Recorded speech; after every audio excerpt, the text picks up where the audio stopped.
नमस्कार दोस्तों, मैं सौरभ आप सभी का आप सबके अपने चैनल एग्रीकॉस plus the heartbeat of India में स्वागत करता हूँ। दोस्तों, जब भी हमारी गेहूं की फसल बड़ी होने लगती है या फिर उसमें कहीं बालियाँ आने लगती है, इस समय ज़्यादातर हमारी गेहूं की फसल में चूहों की समस्या आने लगती है और चूहे हमारी फसल में ज़्यादा हानि पहुँचाते हैं।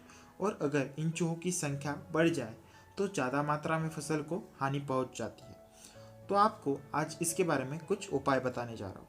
उनका इस्तेमाल करके आप चूहों के प्रकोप को कम कर सकते हैं। ये चूहे हमारे भंडार गृह में भी आकर हमारी गेहूं को हानि पहुंचाते हैं, इसलिए इन्हें नियंत्रित करना बहुत ही ज़रूरी है। इन चूहों के दांत जल्दी जल्दी बड़े होते हैं और इन्हें छोटा रखने के लिए उन्हें कुछ ना कुछ मजबूत चीज़ें या फिर मजबूत अनाज खाने की या फिर खरीदने की ज़रूरत होती है। इसे छोटा रखने के लिए वो कुछ ना कुछ खरीदते रहते हैं। अगर आपकी फसल में चूहे गेहूं की फसल को खाकर उस फसल को गिरा रहे हैं तो ये उपाय आपके लिए बेहद ज़रूरी है। पहले तो आप इन बिलों को यानी जो भी आपके खेत में जो भी बिल है चूहों के, उन्हें पैर से दबा दे या फिर बुझा दे और बाद में 1 या 2 दिन बाद आकर उन बिलों को फिर से देख ले और जो बिल आपको पहले की तरह खुरेदे हुए दिख जाएंगे उसके आसपास आपको कुछ गोलियां रखनी है। इन गोलियों को बनाने का प्रोसेस मैं आपको बता देता हूँ। इसके लिए पहले तो आपको नाई की दुकान में जाकर उसके पास से थोड़े से बाल घर पर ले आने हैं और अगर ये बाल बड़े हैं तो उन्हें आप कैंची से काट सकते हैं। ज़्यादातर मेरा ख्याल है कि आप छोटे ही बाल लेकर आइए।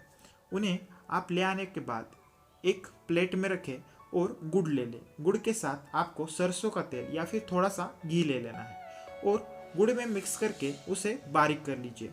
बारीक करने के बाद उसके साथ आप बाल मिला लीजिए और उससे छोटी छोटी एक एक आपको गोलियां बना लेनी है। उन गोलियों को जहाँ पर भी आपके खेत में ज़्यादा बिल दिख रहे हैं उसके आसपास के एरिया में उन गोलियों को आप रख दीजिए। इसके बाद जो भी चूहे हैं सरसों की खुशबू की वजह से या फिर घी की खुशबू की वजह से उन गोलियों की तरफ आकर्षित होंगे और उन गोलियों को खा लेंगे। इन गोलियों को खा लेने के बाद इसमें रखे गए बाल उस चूहे की अन्न नलिका या फिर आहार नलिका में फंस जाते हैं और चूहे खेत से बाहर भाग जाते हैं या फिर कई दिन बाद मर जाते हैं, क्योंकि बालों को निगलने में चूहों को दिक्कतें आती है तो ये उसकी अन्न नलिका में फंस जाते हैं।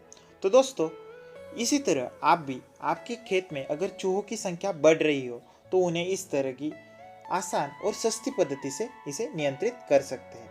तो एक असरदार तरीका है और एक सस्ता तरीका है, इसलिए ये एक अच्छा तरीका है। तो दोस्तों, आशा करते हैं ये जानकारी आपको अच्छी लगी होगी।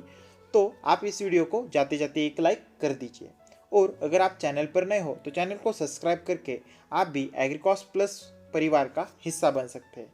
धन्यवाद।